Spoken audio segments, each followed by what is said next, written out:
Bismillahirrahmanirrahim. Assalamualaikum warahmatullahi wabarakatuh.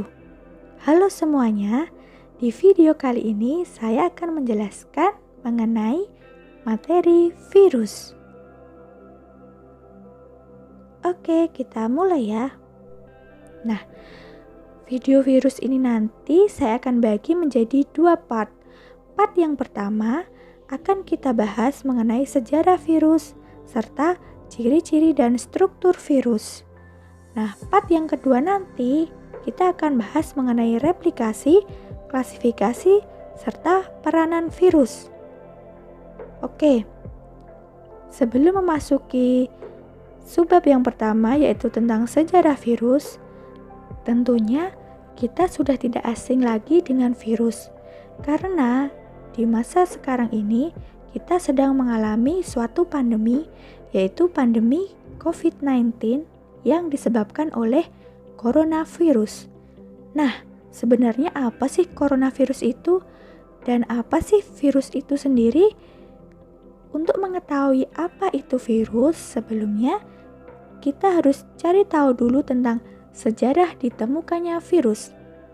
Oke, kita mulai dari subbab yang pertama, yaitu sejarah virus. Pada tahun 1883, Adolf Meyer melakukan suatu penelitian terhadap suatu daun tembakau yang mengalami penyakit bintik kuning di bagian daunnya. Nah, hasil penelitiannya menunjukkan bahwa penyakit bintik kuning pada daun ini disebabkan oleh suatu organisme yang lebih kecil dari bakteri. Selanjutnya, penelitian dilanjutkan oleh Ivanovsky pada tahun 93. Hasil penelitian Ivanovsky ini, penyebab penyakit tadi adalah suatu organisme yang lebih kecil dari bakteri dan organisme tadi itu menghasilkan racun yang menyebabkan penyakit tadi. Kemudian dilanjutkan penelitiannya oleh Beijering pada tahun 97. Nah, menurut Beijering, ia berkesimpulan bahwa penyakit tersebut disebabkan oleh organisme yang lebih kecil dari bakteri dan organisme tersebut hanya bisa berkembang biak di tubuh organisme lain. Penelitian selanjutnya dilakukan oleh W. Stanley pada tahun 1935. Ia berhasil mengkristalkan organisme patogen yang diberi nama tobacco mosaic virus atau TMV. Virus akan mengkristal ketika virus berada di luar inangnya. Inang itu merupakan makhluk hidup seperti bakteri, manusia, hewan, tumbuhan, dan lain-lain yang ditumpangi oleh virus tadi. Virus itu dapat mengkristal atau bertahan di luar tubuh inangnya hanya untuk beberapa waktu saja.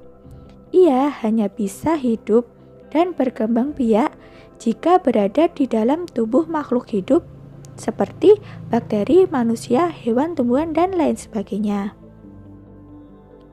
Dengan ditemukannya TMV oleh Stanley ini menandakan ditemukannya pula suatu makhluk yang disebut dengan virus.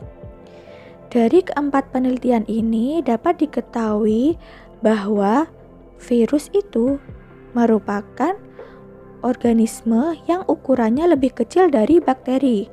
Kemudian virus ini dapat menyebabkan penyakit dan virus ini hanya bisa berkembang biak di tubuh organisme. Jika dia tidak berada di dalam tubuh organisme lain, dia tidak akan bisa hidup dan berkembang biak. Kemudian, virus memiliki kemampuan untuk mengkristal atau bertahan di luar tubuh organisme dalam waktu tertentu. Oke, sampai sini sudah paham? Next, kita lanjut ke ciri-ciri dan struktur virus. Oke, kita bahas ciri-ciri virus terlebih dahulu. Virus memiliki ukuran tubuh rata-rata 0,02 hingga 0,3 mikrometer. Bentuk tubuhnya bervariasi tergantung bentuk kapsidnya.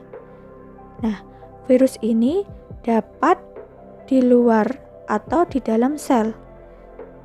Namun di luar sel itu hanya berupa seperti partikel biasa.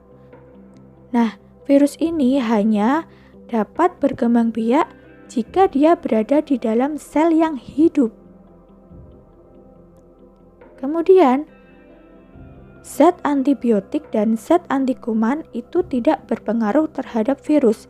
Jadi ketika diberi zat antibiotik dan zat antikuman, virus itu tidak akan mati. Karena apa? Karena antibiotik itu digunakan untuk pencegahan bakteri atau kuman. Jadi tidak digunakan untuk virus. Oke, next kita lanjut ya. Nah, selanjutnya ada struktur virus. Struktur virus bagian luar itu terdiri dari kapsid dan sampul atau selubung. Nah, namun sampul atau selubung ini hanya terdapat pada beberapa virus saja. Tidak semua virus memiliki sampul atau selubung ini. Kemudian di bagian dalam virus itu ada komponen asam nukleat yang terdiri dari DNA atau RNA. Nah, virus ini hanya memiliki satu asam nukleat atau satu materi genetik, DNA saja atau RNA saja. Tidak mungkin keduanya dimiliki oleh satu virus. Kemudian di bagian dalam itu juga terdapat berbagai enzim atau protein.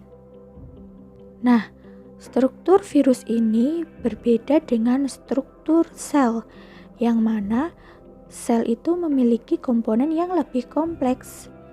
Kemudian, suatu makhluk hidup dikatakan sebagai makhluk hidup apabila tubuhnya itu tersusun atas sel. Sedangkan virus tidak tersusun atas sel. Dia komponennya lebih sederhana karena di dalamnya itu hanya terdapat asam nukleat dan protein atau enzim saja. Begitu. Next, kita lanjut. Fungsi-fungsi dari komponen virus yang telah saya jelaskan di slide sebelumnya.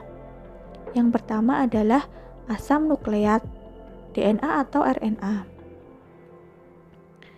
Asam nukleat atau materi genetik ini adalah pembawa informasi genetik.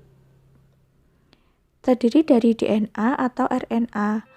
DNA merupakan deoksiribonukleik asid atau asam deoksiribosa, kemudian RNA itu merupakan ribonukleik asid atau asam ribonukleat.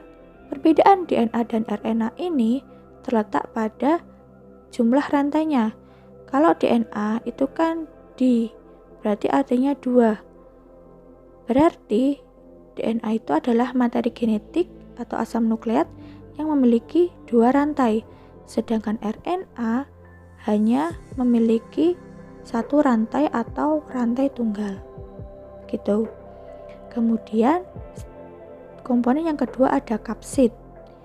Kapsid ini adalah suatu komponen yang membungkus asam nukleat tadi, yang membungkus DNA atau RNA. Nah, kapsid berperan untuk melindungi asam nukleat dan membantu menyisipkan virion ke sel inang. Nah, virion itu apa sih? Sebenarnya itu sama dengan virus. Virion itu kalau virus yang jumlahnya hanya 1, sedangkan virus itu jumlahnya banyak, hanya sebatas itu saja perbedaannya. Next, komponen yang ketiga adalah sampul atau selubung. Nah, sampul atau selubung ini dapat membantu virus untuk menginfeksi sel inang. Tapi tidak semua virus memiliki sampul atau selubung ini. Perlu diingat itu ya. Next, kita lanjut ke bentuk-bentuk virus. Nah, virus ini terdiri dari berbagai macam bentuk. Sebenarnya tidak hanya 4 bentuk ini, tapi ada bentuk-bentuk lain yang tidak dapat saya jabarkan semuanya di sini. Nah, bentuk yang pertama itu adalah bentuk seperti batang. Contohnya terdapat pada virus TMV. Asam nukleat yang dimiliki hanyalah RNA saja. Kemudian bentuk yang kedua itu ada bentuk dari adenovirus yang memiliki asam nukleat berupa DNA. Kemudian yang ketiga ada bentuk dari virus influenza yang bentuknya itu bulat dan memiliki glikoprotein yang mengelilingi virus tadi. Kemudian bentuk yang keempat adalah bakteriofag atau virus T karena bentuknya itu seperti huruf T. Terus kenapa dinamakan bakteriofag? Karena virus ini menginfeksi bakteri. Dia memiliki asam nukleat DNA.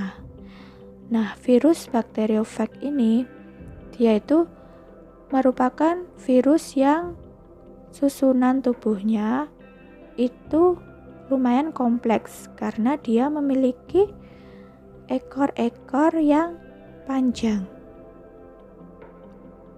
Oke, kita lanjut ya.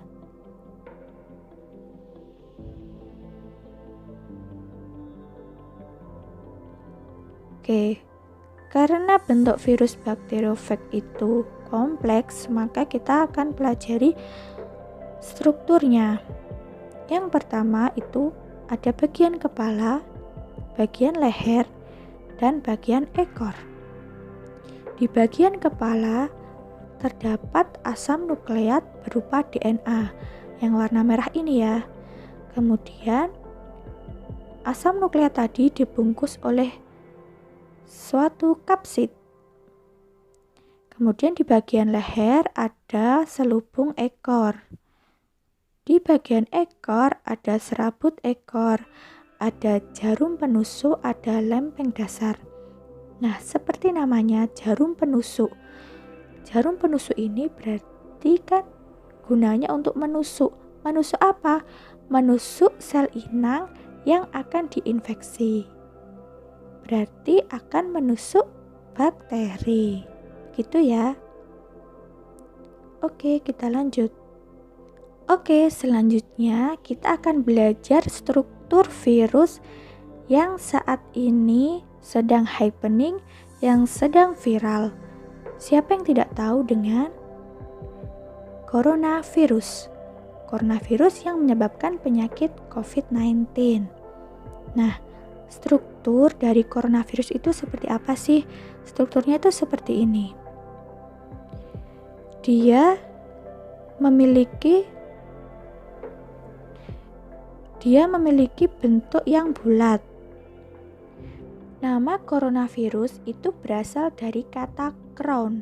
Apa arti crown? Crown itu artinya mahkota.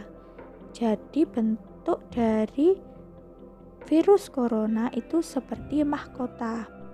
Di bagian luar itu terdapat membran glikoprotein. Kemudian virus ini spesial karena dia memiliki selubung protein yang membantu dia untuk menginfeksi inang. Lalu ada protein spike yang berwarna merah ini.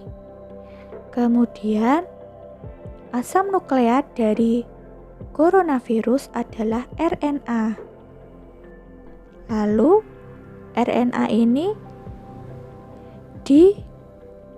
dilindungi oleh suatu kapsid, yaitu protein nukleokapsid yang berwarna kuning ini. Jadi RNA-nya itu yang seperti garis. RNA itu kan hanya rantai tunggal, jadi seperti garis satu seperti ini. Terus dia dilindungi oleh suatu kapsid yang berwarna kuning. Oke, next kita lanjut ya. Karena ciri dan struktur sudah kita pelajari, saatnya kita mengerjakan soal. Soal yang dikerjakan adalah soal part yang pertama tentang virus. Nah, di sini ada 6 soal yang harus kalian kerjakan di kolom komentar. Silahkan jawab di kolom komentar ya. Sebagai tanda bukti bahwa kalian telah paham mengenai struktur, ciri, dan sejarah virus. Nah, kita telah berada di penghujung dari video ini. Apabila kalian memiliki pertanyaan, silahkan kalian ketik di kolom komentar di bawah. Terima kasih sudah menonton video ini. Semoga kita semua selalu diberikan kesehatan dan terhindar dari berbagai penyakit, terutama penyakit COVID-19 ini. Selalu jaga kesehatan ya. Jangan lupa pakai masker dan selalu jaga jarak. Sekian dari saya. Semoga video ini bermanfaat. Wassalamualaikum warahmatullahi wabarakatuh.